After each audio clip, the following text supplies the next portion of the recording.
Hello and welcome back to the supper table. Today I am speaking with Eryn Joy Murphy, who is a Denver-based permaculture designer with a passion for landscaping with native plants.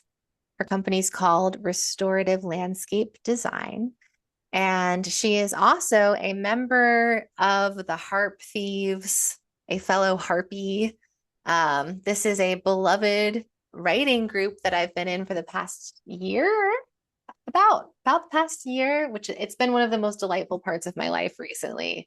I'm learning and growing in all sorts of new ways, creatively and spiritually and personally through the intimacy of this group. There's just four of us, and I hope to introduce the podcast listeners to each person because they're each so freaking special.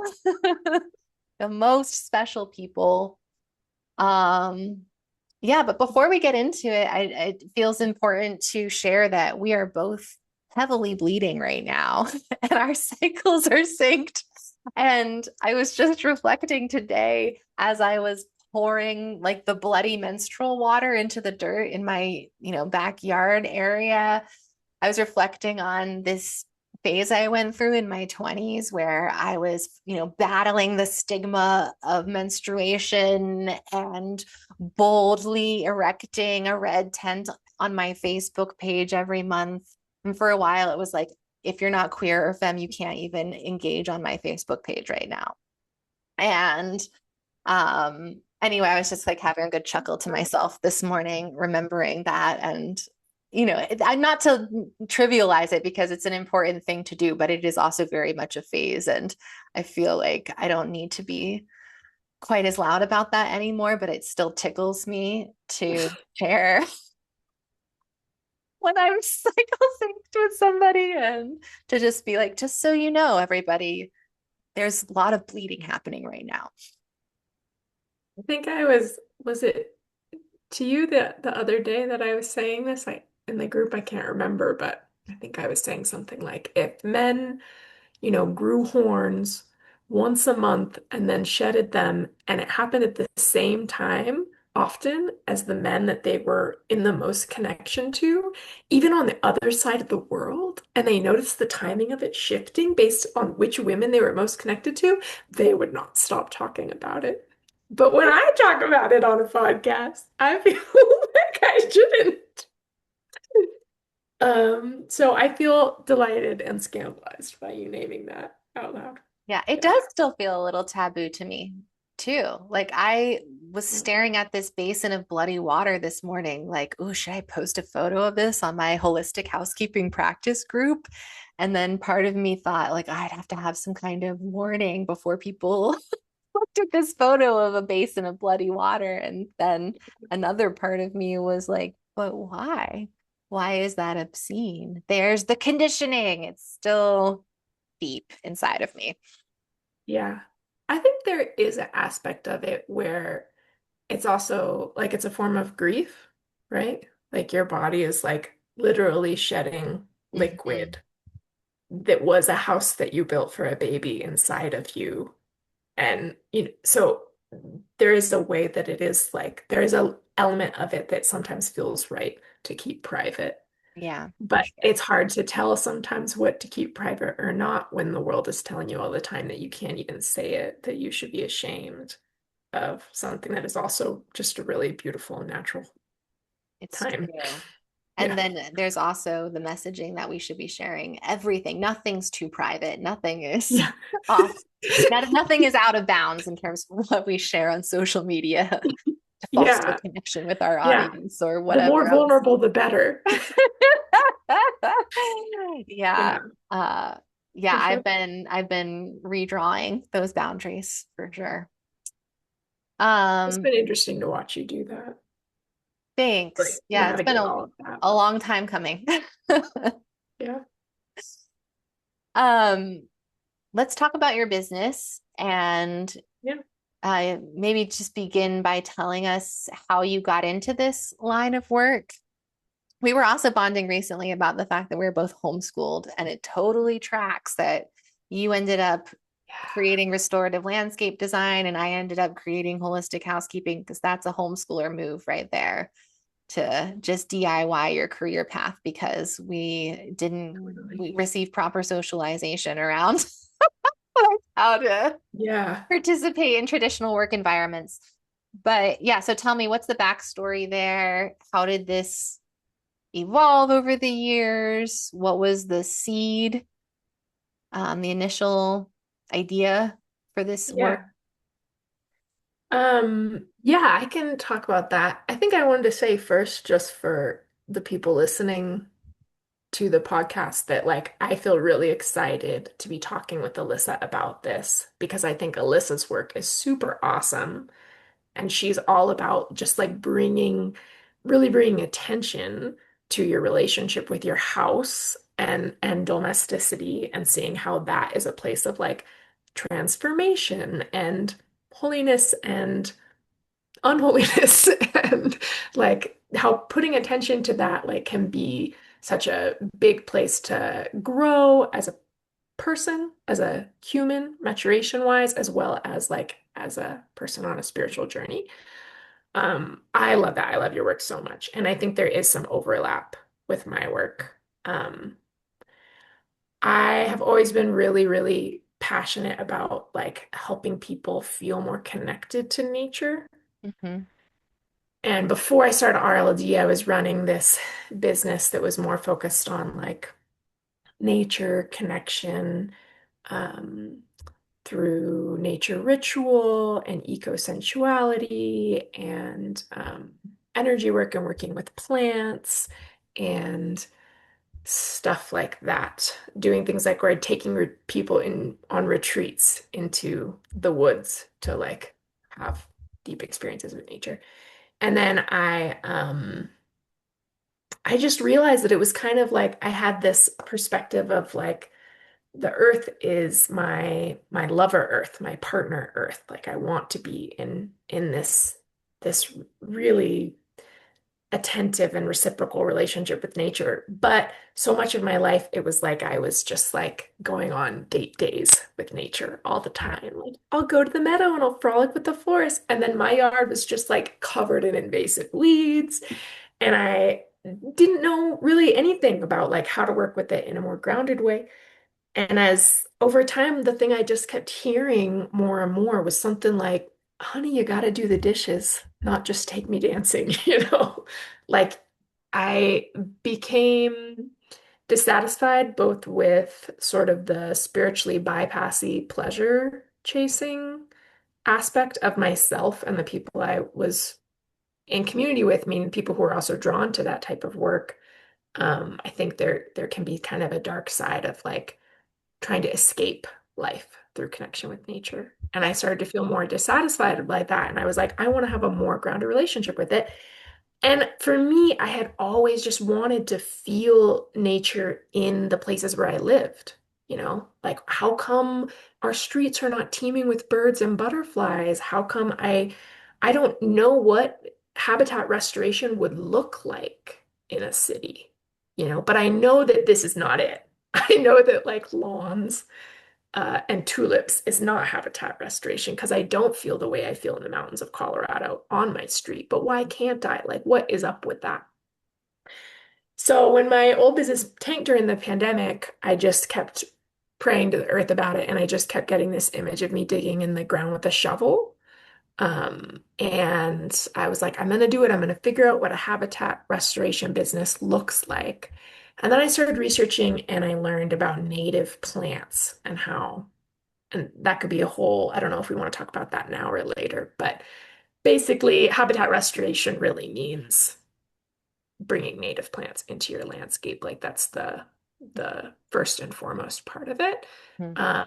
So then I was like, oh, okay, so native plant landscaping business.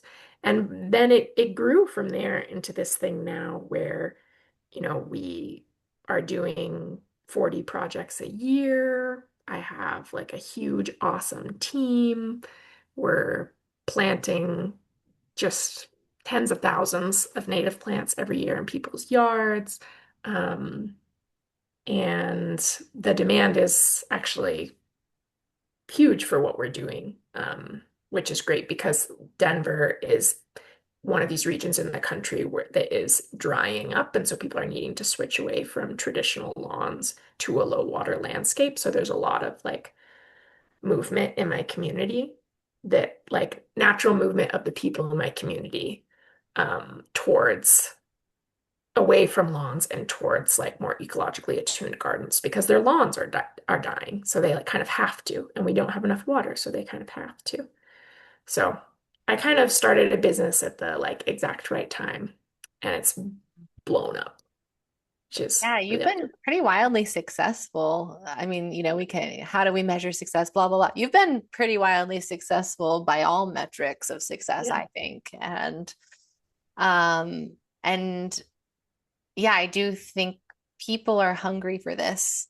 They are hungry for, just feeling like the boundaries between the wilds and the kind of like untouched landscape and then the domesticated landscape are bleeding into one another. Yeah. Um, and it's so beautiful that you found a way to make it happen and you found a way to even scale it. You brought business sense to a vision from the Earth Mother Yeah. and we're able to create like something coherent and a clear service that your community needed and it's not an easy thing to do. And I love that you brought up the neglected lawn because I think that's where a lot of us wind up when we know that we don't want to be part of the culture of spraying dandelions and mowing every day and the cookie cutter suburban aesthetic and but just letting your yard go is not the answer either, Yeah. and is in fact a kind of avoidant expression, in this relationship. It's like an avoidant pattern of relating in this relationship. um In some ways, yeah, but I also think of it as like the gateway where people don't know even the right questions to ask. Because you start with like, okay, I won't mow my lawn, I'll embrace the dandelions, because you're like something in you is fighting back, like you yeah. said, against that, the constant, trying to keep things a certain way. And then the more you learn about it, then you get to the place of like, oh my gosh, I plant more native wildflowers, and then there'll be butterflies having their natural drama lives in my front yard. And I get to like be part of that and be a steward of bringing back biodiversity in my front yard. And it just can become this like more and more satisfying and exciting process as you learn more about it. But there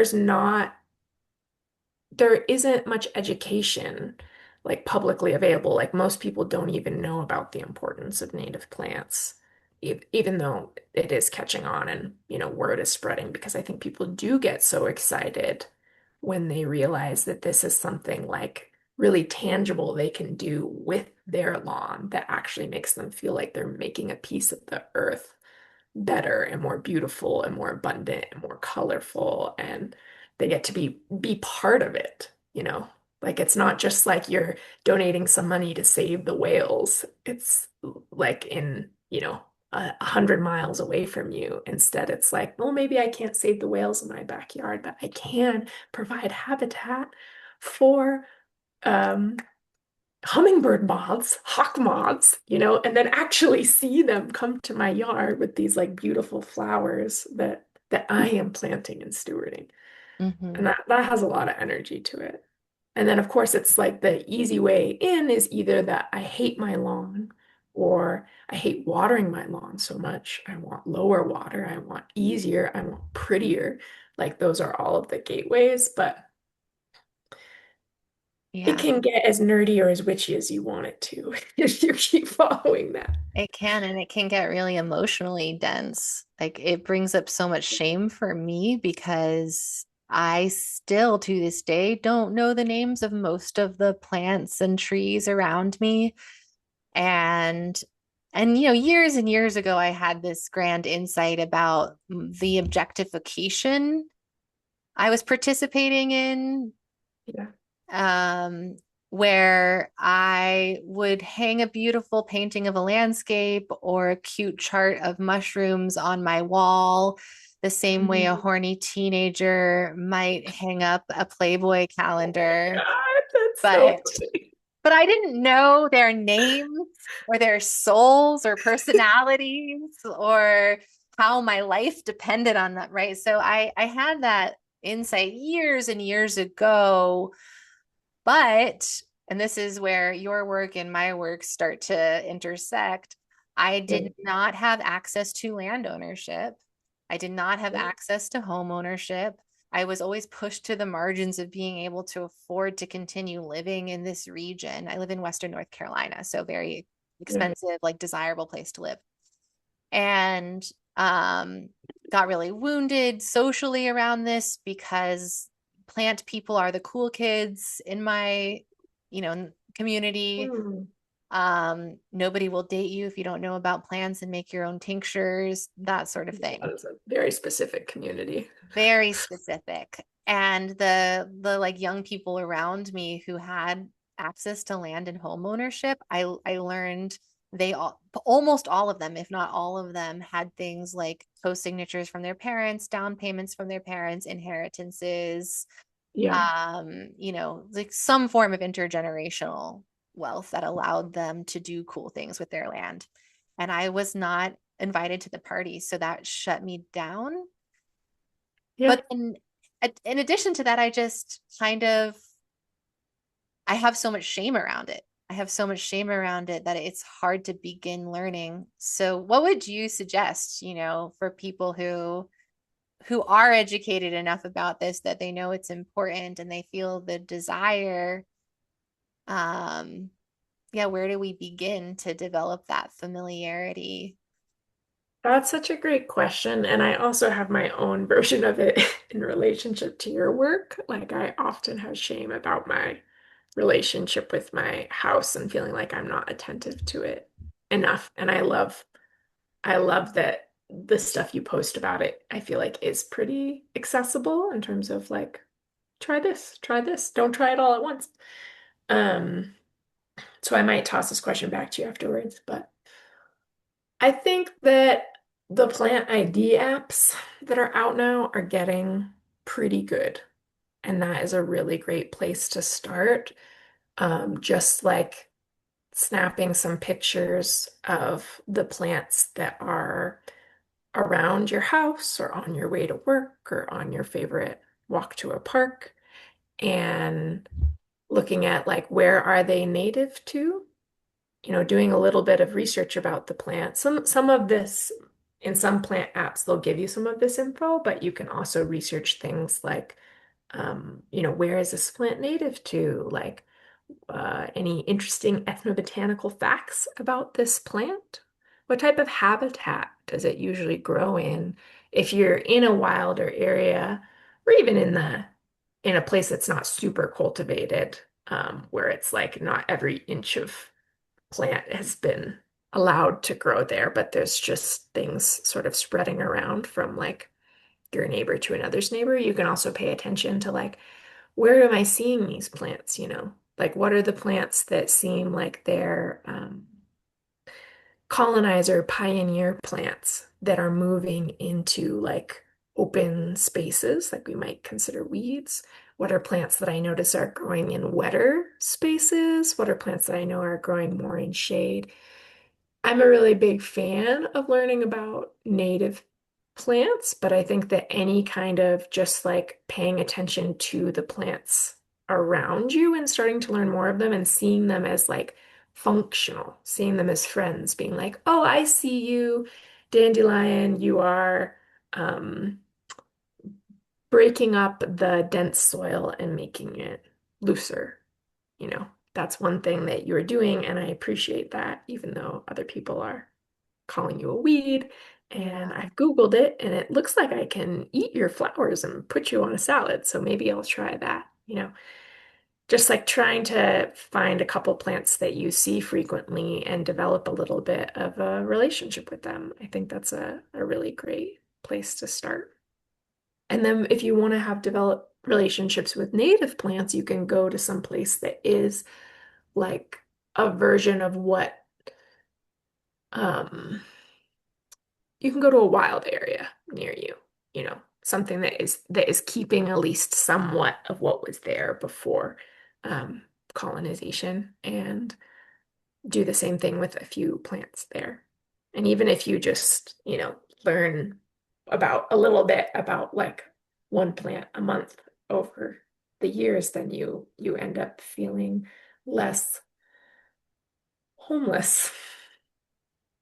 It's that homelessness. That's what's at the root of all of this. Most of us don't have like long-term family ties in the place that we live. Many Yeah. of us have a legacy of, settlers, perhaps colonizers, and maybe feel guilt about those things. Or like we are somehow appropriative, or like we ourselves are colonizers, even though we're several generations in from those Yeah. choices and things. And I know that you've been doing some local plant fellowships with people through this company. Does that come up for people, that sense of homelessness and I too am an invasive species? Um, I think what I see is people struggling a little bit with the invasive versus native thing because of what it triggers for us, right? So it's like, okay, so quick background on native plants and their importance is just that about 80% of the world's herbivorous insects, so that's the insects of the world that eat plants. And mhm. those insects are like the foundation of the food chain, right? The insects eat the plants, and then other things eat those insects, and then it ripples out from there, right? So that foundational layer of the food chain, those bugs, 80% of them can only digest plants that they have co-evolved with in their immediate area. Wow. Yeah, because if you think about it, like every plant is like, I don't want to be eaten by everybody. I'm going to develop strategies. I want to make myself gross to eat. I'm going to make Right. things hard. I'm going to like, and if you're a plant and you're looking at 50 different plants that are all trying to make themselves impossible to eat, like you can't beat all of those strategies. You need to like focus and figure out how to beat one plant strategy or a few plant strategies. There are, 20% of those insects are generalists where they have figured out a way to eat any type of plant. So that includes like European honeybees. They can eat the nectar from any flower that they can fit their fuzzy little butts into. But most bees can't. Most bees can only eat the nectar from wildflowers that are native to your area. So you have to balance like on one hand, if that's true, your local ecosystem depends on there being native plants there because the bugs can't adjust as quickly as we can. Maybe they can learn how to eat a foreign meal, but it might take them 1,000 years and they might go extinct before then, before they can actually develop the ability to digest a foreign meal, right? But on the other hand, like change is part of life. And there are already plenty of what we might call weeds or escaped exotics or non-native plants that are everywhere. And in the grand scheme of time, even if all the humans die out and most of the biodiversity in the world dies out, there will still be some bugs eating those plants, because because that's what nature does. Like nature just goes on with change, right? Change leads to other different types of relationships over time. So I think it's like, I think people feel awkward a little bit when they get really into native plants sometimes because they're like, well, I want to cultivate the native plants, but I also don't want to be racist towards the non-native plants. And The I am a non-native plant. Right. Yes. Yeah, How do we know if we're a weed or if we're adaptive or if we're invasive? There's a lot of anxiety in that. yeah. I mean, if you look at what an invasive plant does, in that if it gets too much of a foothold in a vulnerable ecosystem, it will wipe out the rest of that ecosystem. Like that is what the settlers did in America to the Native American people, you know. Like we did decimate the communities that were there, the healthy communities that were there. So we are invasive plants, but we're here now.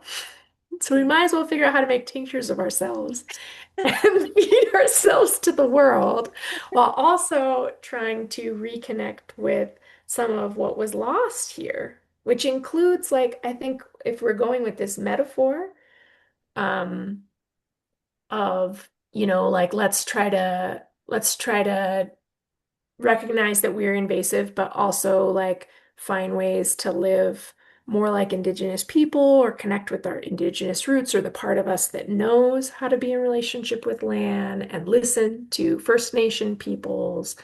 Like the if we're to extend that metaphor over into the gardening world, it would be something like, yeah, let's learn how to eat dandelions. But let's also learn about like the ethnobotanical history of all of these native plants. So we're not just like continuing to ship in all of our medicine from other places in the world, but instead, like, why don't we learn how to create and use the medicine that belongs here? Because like all of these native plants that are so good for the local birds and butterflies and bugs, like they also have these really rich histories of being used as food and medicine by the Native Americans. And nobody knows anything about that. I mean, there's some exceptions, like we all know echinacea, for example. Right. But if you plant a garden of 40 different types of wildflowers, those are 40 different plants that had unique indigenous uses like in your area going back thousands and thousands and thousands of years with the native peoples, and we can learn about that and like bring that more into our lives at the same time as trying to process our shame. Yeah. Ooh. Yeah, I mean, I think it's really interesting using the lawn as an example Yeah, with the lawn. yeah, So our lawns have really become symbolic of the monoculture. uh-huh, And and so this is really about not just restoring ecological diversity, but restoring our ability to perceive the reality of ecological diversity that already exists and has yeah, always existed. Like yeah, if we think about the way we perceive grass, for example, like people yeah, who don't know about plants, myself included, will often whitewash grass and see it as this common ground cover. We barely register that all grass is not the same grass. It's almost yeah, perceived as a not plant. yeah, And of course, that's a symptom of the larger culture we live in, which seeks yeah. to erase that reality of ecological diversity. So that's a big part of what your company does, right? You talk on your website about how Kentucky bluegrass, which is the most common lawn grass in America, is our nation's number one crop, but it isn't from Kentucky. Like most of our landscaping plants, it's from Eurasia. So it's not adapted to our semi arid Colorado climate. It takes constant Yeah, water, fertilizer, herbicides, and mowing to upkeep a bluegrass lawn. Xeric grass alternatives, which require little or no irrigation or fertilizer once established, include buffalo grass, blue grama, dogtuft grass, prairie June grass, sheep fescue, western and streambank wheatgrass. So, that's many more grasses already than I can perceive when I just like look across a field or lawn. And yeah. so, yeah, and familiarizing ourselves with the reality of ecological diversity, we develop the ability to literally see our bioregion more accurately.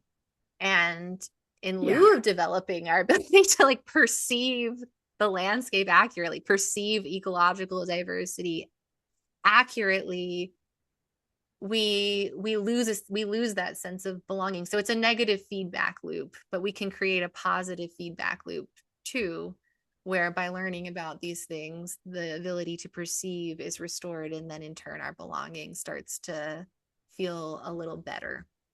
I love how you're saying that. Yeah. And it's not just because belonging is also like belonging in this moment in time in history, right? Like when I look at a Kentucky bluegrass lawn is me, right? It's the white person plucked from the mountains of Asia, of Europe, right? Because Kentucky bluegrass was a meadow grass in the mountains of Europe, and Eurasia. Like it would have been mingled with flowers and trees and bushes. It wasn't a monoculture there. There were bugs that ate it there. It was giving back. It was in like good, healthy, reciprocal, balanced relationship. But it left that and it came here, and now it's kept in this like starved, lonely place where it can't feed anything.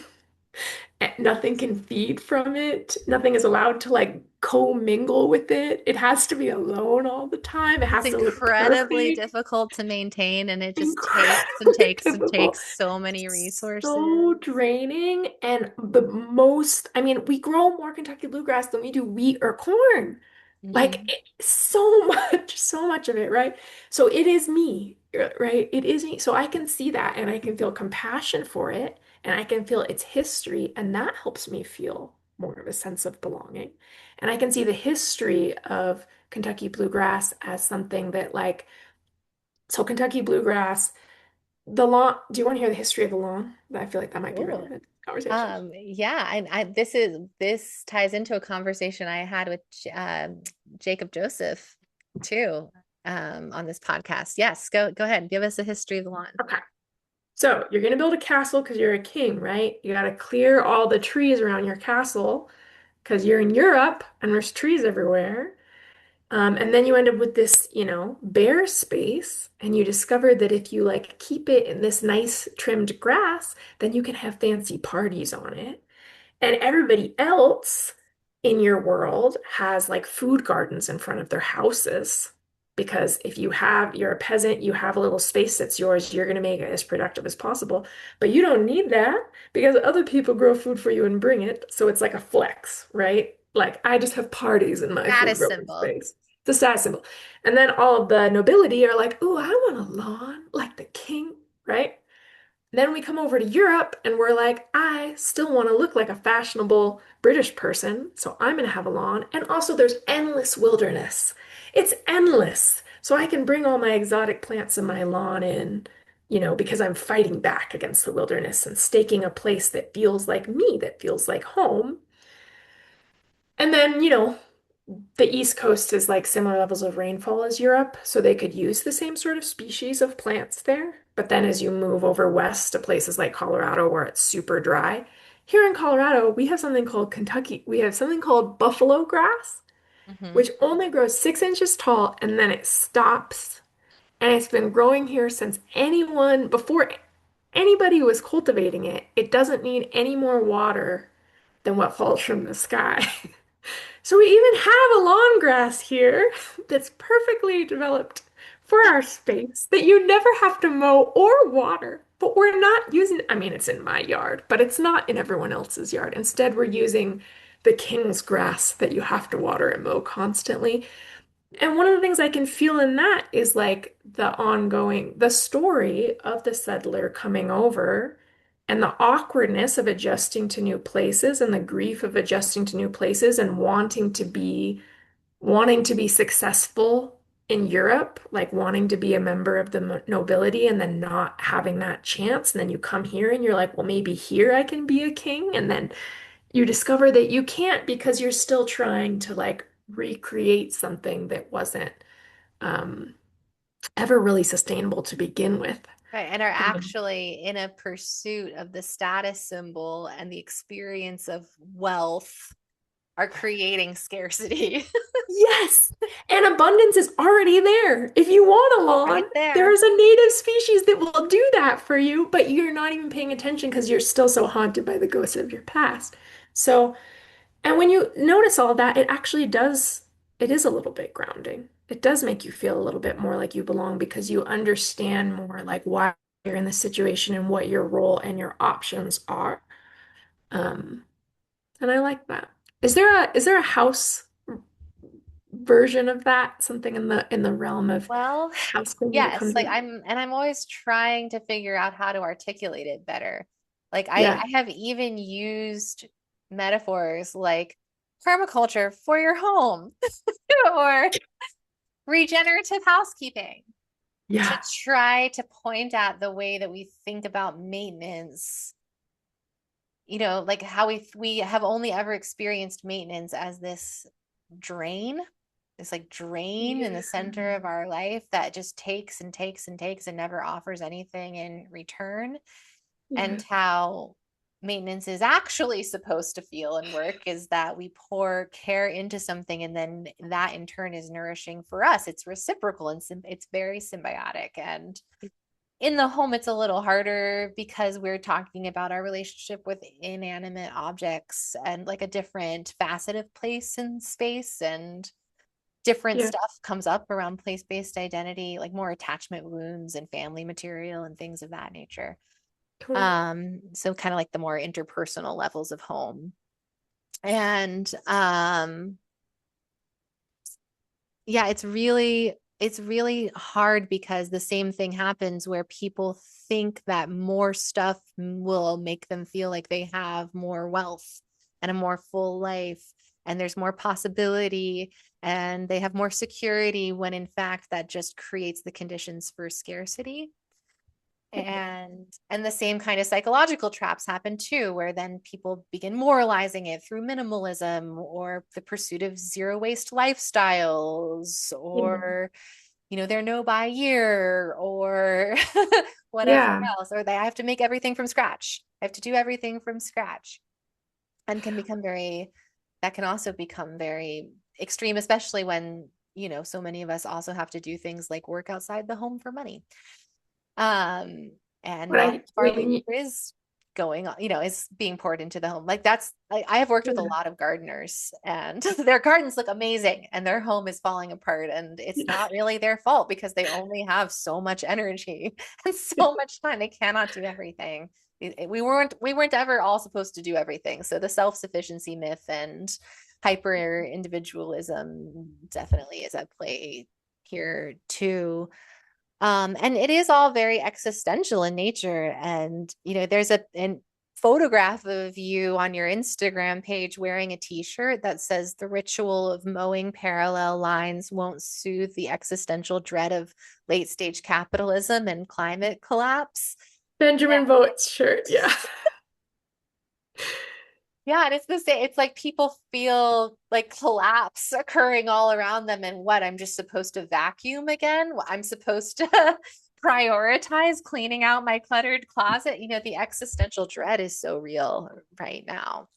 Yeah. One Um, thing I really hear you saying is like with housekeeping, people tend to focus more on like the image that they can get or that they think that they can get rather on their relationships with what is already there. yeah, we're on possibility rather than working to create something within the limitations of their home Yeah. and their life, or they'll Yeah. fixate on abstraction. Like this object is now place holding a desire indefinitely. Yeah. And I can't let go of this object while I'm in a decluttering ritual, because then that means I'm letting go of the desire rather than working with the desire directly and seeing if it's possible to fulfill. And if not, what can I create within the hard limits of reality here, the hard limits I of life. I really love that about your work because I think that that's like creative maturity is saying like I can still be creative with my life in a satisfying way in the actual limitations of what that life is right now. Um, Instead of just, yeah, getting caught up in like how it should look and how I can't have that or something like that. That's been a really big part. And we don't have to go into detail about this tonight, but that's been a really big part of my business too, is like walking that line between both for clients, like how do I keep things accessible for people with different budgets? How do I make things manageable and accessible for my team? How do I meet people where they're at? in terms of like how open they might be to really like listening to their yard versus like where their level of openness is, where there are places that they can be touched by the process of like partnering with their yard. Um, and yeah, and all the stories about how it's supposed to be, and like navigating that and what's like, where do you want to be flexible and where do you want to be abundant and where, how do you balance the actual restrictions of life in a way that gets shit done Yeah, those and are feels satisfying. all the same things, all the same elements that I have to consider in my work. And it's hard. It's hard to open people's minds and imaginations to the fact that maintenance doesn't have to be such a hard, it doesn't have to be so high maintenance. It will always require maintenance and participation and willingness Yeah. and upfront effort. The upfront effort is tremendous, to like get a good foundation in place or topsoil or whatever. But Yeah. from there, the maintenance, it does become a lot more flowful and organic and can even be pleasant sometimes. And, you know, with housekeeping in particular, people are just so stuck on this idea that it sucks. It has to suck. It will always suck. It will always be a source of oppression. And, like yeah, it's like people are culturally or something, we're addicted to hardship, or it's like all we've ever known. So I Yeah. often find that's one of the biggest barriers. It's like I have to speak to the hardship over and over and over again before I can Yeah. dare suggest that it doesn't need to be so hard. But to be fair, to like, you Makes have to sense. be able to let go of a lot to like get there, to get to the point where it doesn't need to be so hard. Yeah. There's a It lot of reminds me of this phrase Bree Greenberg uses, learned futility. mm, Like our people in our culture have experienced so much learned futility when it comes to pushing back on things that feel oppressive and overwhelming and like too much, like too demanding, right? That there's like this sort of different flavors of veins of deep despair in all of us. And then you have to, like you're saying, like you have to name that and look at that with people first before they will even get the juice of, like, be open to the juice of, well, maybe it could be different. Maybe this could be redesigned in a way that would be lower maintenance and like I wouldn't suffer as much. yeah, and nestling Hopefully. all of that in systemic awareness, and continuing to return to the fact that, like, okay, but we're doing our lives in this larger context where most of us don't have dental insurance, and some of us will be not able to get to work if our car breaks down, and Yeah. there's all these other things to consider. It's not just finding ways to make the dream possible within the limitations or whatever. um Yeah. yeah, so very existential, goes real deep into place-based sense of identity, what it means to feel at home in the place that we live, and like Earth as the ultimate home, Earth Mother is the ultimate home, her womb is the ultimate home. And Yeah. so yeah, in familiarizing ourselves with ecological diversity and like developing this ability to see and name the distinct plants in our bioregion, in doing that, we are remembering the intricacy of the world we inhabit. And that helps us gain a sense of reenchantment with reality, which I remember we talked about years ago as this common conclusion in our work. And how this experience of remembering a living world staring back at us is enchanting, and it does Yeah. speak to our own aliveness. And that doesn't mean we have to get overly romantic about it Yeah. or act like this holy mother earth womb doesn't also eat her own young and abort the fetuses and Yeah. like never fertilize, and she sheds the blood every month too. And how what we think of as nature, is not peaceful necessarily. It's like, it's not this peaceful stagnant landscape painting. Yeah. It's wild and it's orderly. It's vicious and it's symbiotic and collaborative. So, And it so yeah, always has what? wisdom for you. Oh yeah. It Oh, always has wisdom it for always you. has wisdom. Yeah. Yes. Yeah, but let's Like backtrack from a little the, bit there because like okay. why do you think that we need to see or we're trained to see nature as this peaceful or simple or pure natural thing? You know, like why are we what are we trying not to see when we impose that reality filter? Ah, yeah. I mean, hmm, I think we're maybe trying not to see what children we are, to be honest, because we, well, there's a few things there. Oh, I could answer that in multiple ways. Like there's a fantasy there, right? That I will go out and I will feel peaceful in nature. And there's a truth there because I do feel peaceful in nature. I feel like nature has a type of wisdom and connection to itself and to the rest of the world that it's easy for me to lose track of when I'm in my civilized bubble, you know? Like I can go outside. Like this morning, I went today because I'm bleeding, and we're talking about that on the podcast. There's like anger and fear and what I would call like karmic trauma stuff. And what I mean by that is just like there's feelings up, and I don't know if they're about anything in particular. They're just up. And I'm, walking and I'm like talking to the trees, and I'm like, this anger feels overwhelming right now. What do I do with it? And they're kind of showing me how to like be in my body with it, how to let it move through my body with it. And I appreciate, from like a witchy perspective, I really appreciate nature for that, right? For the fact that I can lie down and take a nap in a meadow, and when I wake up, I'm going to feel much more peaceful, or I can ask a flower for its advice, and I feel like the advice is really helpful for me. But there have also been times where, like, I want to believe that nature will completely take care of me or that I can take care of myself in nature. And I've been in situations where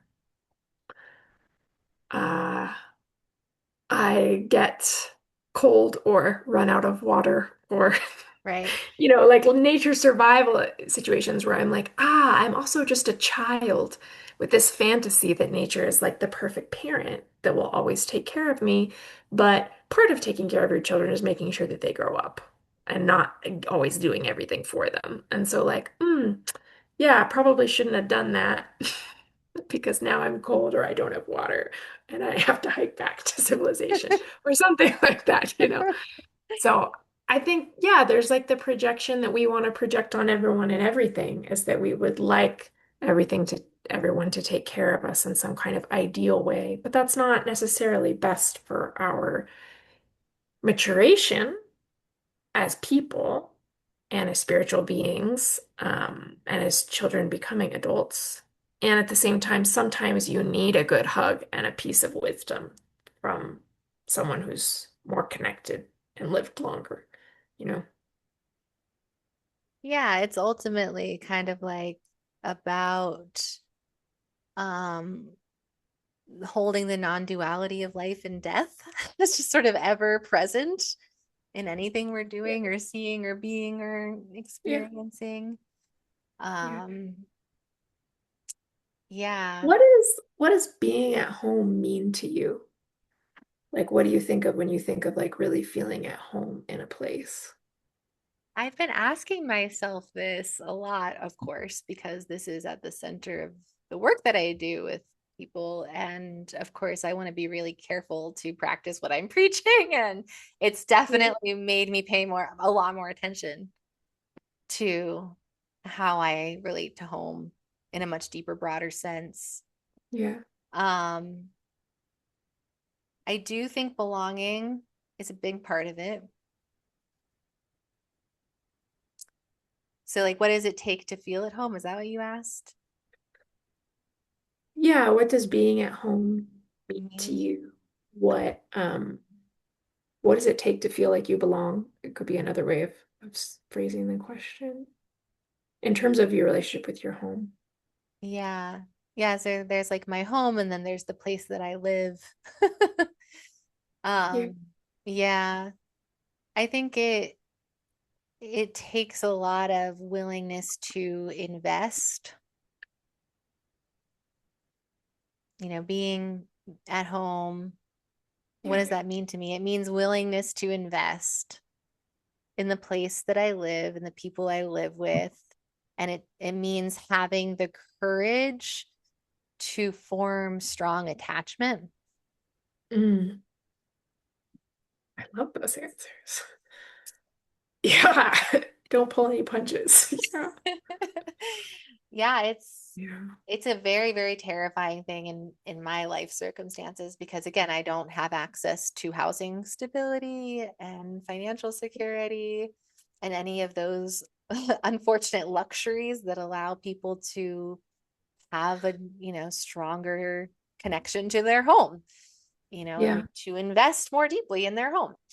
I don't have Yeah. any of those things and I'm investing anyway. And I'm letting myself purposefully develop attachment anyway. Yeah. And for the first time, I'm starting to experience some semblance of local pride, something I've never felt before. Like Love local that. pride in my community. What? I've never felt that before. Um, yeah, I'm even looking at layers like, how do I feel about being an American? Beyond like, oh, sorry, my president's an idiot, or sorry about McDonald's or whatever. Like, I am an American. I Yeah. am. Like, I can't like claim the identity of being Italian. That's just not, that's not my experience. I am an American. What is that? Yeah. What does that layer of home require of me in terms of investment and attachment and identity and belonging and like participation. Um, so yeah, a lot of it is like creating structure and ritual and practice around that investment, and around like maintaining a relationship, which is different from just exhausting, draining, extractive labor. Yeah. So yeah, I keep it real simple, like hanging curtains is an investment and it makes me feel more attached to this room. Having family movie nights where I invite friends and new people I met in my community over every other Friday is an investment in my community and in the relationships with the people who live here. Yeah. Um, Oh yeah. yeah, things like that add up over time. And now I feel like as complicated as my relationship is to home and to the place that I live like I don't want to leave. I'm getting something out of this now that I was really just going through the motions of it for a long time. Did you experience that? Did it feel like you had to kind of go through the motions of it before that deeper sense of rootedness developed? Oh, definitely with any new plant community. Um, I mean, when I started the business, I was working with there's a nonprofit nursery, like an hour from Denver that sells all native plants, that they've locally harvested the seeds and they have demonstration gardens and they're amazing. Their plants are kind of expensive, so now I get stuff mostly custom grown in bulk from a local wholesale nursery. But when I was starting, I was like, I don't know anything about these wildflowers. I'm just reading about them, that these are wildflowers native to the prairie that used to be where Denver is. There's no prairie anymore in Denver. There's no place where you can go and see native wildflowers, really, besides like the botanic gardens, because The wild places are like in the mountains, which is a totally different ecosystem. But all the flat area was like farmed and then colonized, right? So I didn't have any relationships with these plants. I have relationships with other plants that I had studied, but those were mostly from when I was studying with indigenous teachers in places like New Mexico. So, like, I didn't know the plants where I was at all. So I was just like researching about them and then ordering them from this nursery and planting them and feeling like a total fraud the whole time I'm doing it because these clients are like trusting me that these plants are going to be a good Yeah. fit. And I like my knowledge is entirely theoretical. I'm literally looking at this flower for the first time as I'm bringing it to your yard, Right. as I just got it from the nursery and I've never seen it before, you know. God bless people who let me plant their yard in my Yes. first year of Yes. business because I did not know what I was doing. Now, now I have such deep relationships with,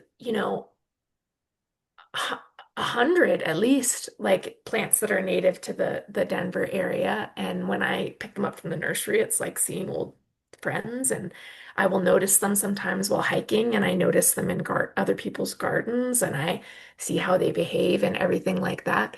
But it was definitely fake it till you make it. And same thing with like, I bought this house in the mountains where I am right now. And when I moved here, I didn't know any of these mountain species because I go hiking a lot, and I'm like anyone, I can be like, that's a columbine, that's an aspen. But mostly it's plant blindness, because I haven't taken classes on the plants here. I haven't had an indigenous teacher to study here. But every day I'm going out and I'm, often I see a new plant and I stop and I like listening to it, touching it, smelling it, thinking about it, getting curious about it. I'm kind of witchy, so sometimes I'm singing to it or asking it questions or stuff like that. But paying attention to what bees are landing on it, And now, even though I don't know everything about the plants around me, I now feel more at home in this environment. But when I came here, I was like, there's definitely that feeling of being a newcomer and an imposter. And Yeah. I think that one thing that's nice that occurred to me while you were talking about your relationship with home, one thing that's nice about getting into ecologies and plant communities is that I think it can help you feel more rooted to the world no matter where you are. Because like if someone just like airdropped me into like the Arabian desert or something like that, I would be I think I have a sense of like connection to the actual earth, the actual elements, the like undulation of the world that would help me feel more rooted there than maybe the average person would. Um, as well as like the nerdy brain part of like if I came across a cactus, I would be fascinated and have all of these cactus related thoughts in my brain that would help me feel like less lost in my environment than someone who doesn't know anything about cactuses in the desert. I feel So I, exactly the same. I'm like, I can make a home anywhere. I yeah, carry the spirit of hearth and home with me wherever I go. I know how to feed that fire. yeah, I know how to establish a relationship with a new home and a new place and the people, yeah, I and as we were talking, someone was banging at my door and I got flooded with fear because I think it was someone who works here at okay, this apartment complex. And I was like, oh, they're probably like serving me an eviction notice. When in fact they were probably just knocking because I submitted a maintenance request for the yellow jacket nest inside the clothesline. And so that fear is so present in me that we're just always on the cusp of being kicked out of our home again. yeah, And even so, even though that's what I'm in, like I doing these things, like having the courage to form strong attachments, the place that I live, like it's yeah, not the attachment to this particular place, like that matters a lot. That's real. But it's the ability to feel attachment, to form attachment, and to like show up in the intimacy of that relationship in a way that is sane for lack of a better word and yeah, respectful and yeah, rooted in the reality of reciprocity. yeah. I like you using the word attachment too, because it's something I'm hearing is like, every house is a partner. And if you lose a partner, but you know how to build good partnership, then you can have a good relationship with another partner, even though it's hard to lose a partner and transition to another one. Yeah. And every ecosystem and every plant is a partner. And I have like, that similar version of that. Yeah. Yeah. I like that.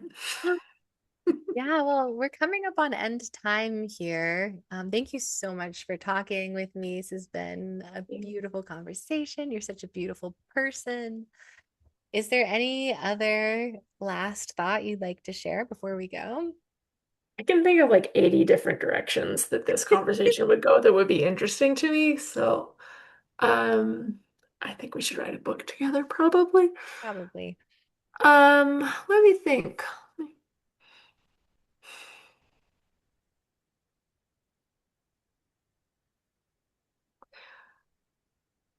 The thing about cleaning and maintenance, I think it would be interesting to touch on that a little bit.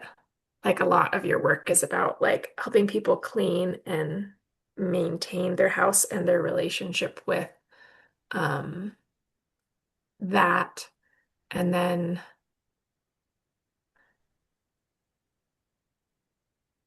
yeah, obviously there's a version of that in landscaping as well. I liked what you said about the first challenge is often like the despair of like it's too much.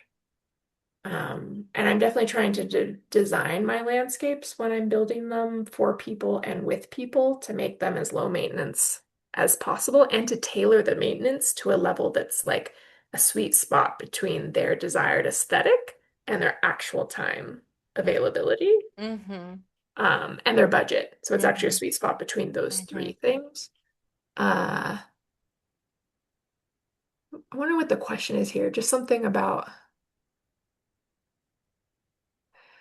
I really love that you said that I think about sometimes in my work that I've seen you post on Facebook is you're like the dishes are endless, right? Because no matter how well you design things, there's still maintenance, there's still cleaning, there's still weeding, right? And you're like the dishes are endless, so you have three options of how to be in relationship with it.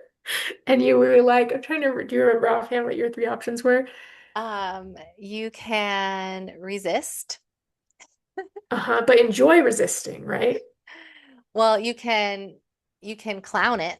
You can like Okay, that's what I exaggerate figured. your resistance, exaggerate your bad attitude and still until it starts to feel ridiculous. You can be like, I fucking hate this. This is endless. Yeah. Right. Like Yeah. and if you choose resistance, you can just like hate it. You can just like hate it while you're doing it. You can Yeah. subvert it. So you can just like shift your attitude if that's available to you in that Yeah. moment to like the dishes are a meditation or, Yeah. I'm grateful I whatever. have dishes. Right. I'm Yeah. grateful I have dishes. Yeah, I can't remember exactly what I said, but it was something to that effect.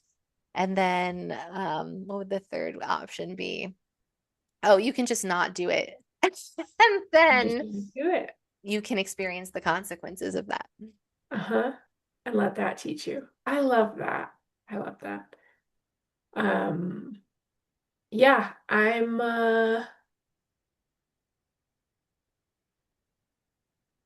think it's in my own relationship with my yard where there are too many weeds right now. My yard at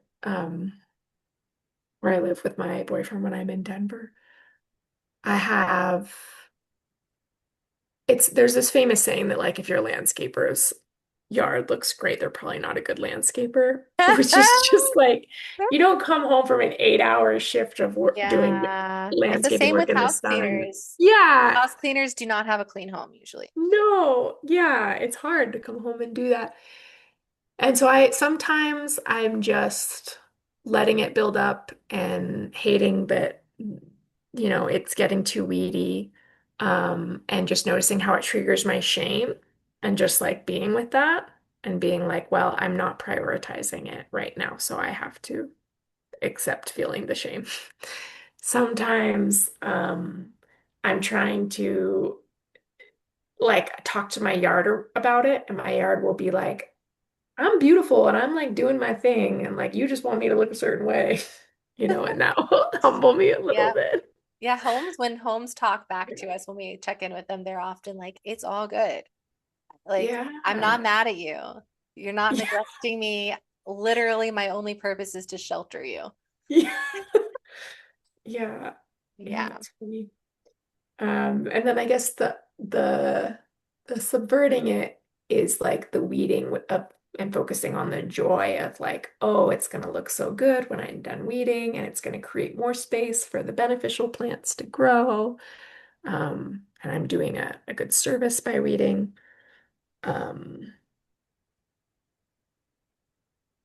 I don't think a lot of people weed while hating it unless they're doing it for a job. I think most people will like stop after an hour. But I don't know. There's some people whose yards look really good. They must spend a lot of time out there. Maybe they spend time hating it. Yeah. Or Yeah, they hire someone to do it. That's the other trick, right? that's the other trick. Yeah. Just pay someone else to do it. Yeah. I yeah, I think just being in relationship between that, trying to find the relationship and the right way in those limitations, like we've been talking about, instead of getting hung up on image, is something that's still a growth spot for me in terms of that section of yard that I am responsible for, because I often feel dissatisfied by it. And I also recognize that that's mostly about my own ego wanting to feel a certain way about it. So, yeah, Hmm. yeah, I'll work on that. I've thought sometimes about like if I were to write a book about landscaping that was similar to your type of work, then I feel like I would need to talk more about the maintenance aspect of it, because for so many people, that is where the relationship with their yard plays out the most. Yeah, it's the Is same for the home. It's like the active participation in the day in and day out maintenance and how we feel about that and how that changes yeah, and like appreciating it as a creative outlet that is not a stone carving so much as it is a sand mandala. But that still has effects that last beyond the scope of our lifespan and certainly creates a sense of purpose in the scope of our lifespan. So, yeah.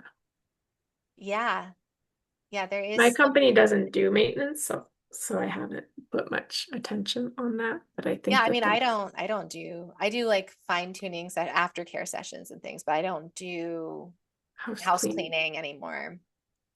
But Um, you are helping people navigate their own relationships with housekeeping, which I think is really valuable. Thanks. Yeah. Yeah, I'm actually not feeling very connected to my work right now, so it's been really good to have this conversation with you and have you gas me up a little bit Oh yeah. about it. Um, yeah, so I feel like there's never any like perfect conclusion or perfect ending to a conversation like this one too. Like it's just like the Yeah. nature of maintaining your home or your garden, right? We could just keep going forever. Yeah. Um, but we're going to end here, and I hope that you will return to the supper table because we have all sorts of things we could talk about. Um, yeah, I what is my blessing? Ah, I hope that we both just like rest easy tonight.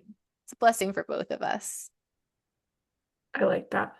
Yeah, I hope that we both find ways to translate our wisdom into offerings that help people and that feel really right for us. That that's an ongoing process. thank you. Yeah. Right. Okay. All right. Thanks, Alyssa. It's been Thanks, Erin. delightful. Bye.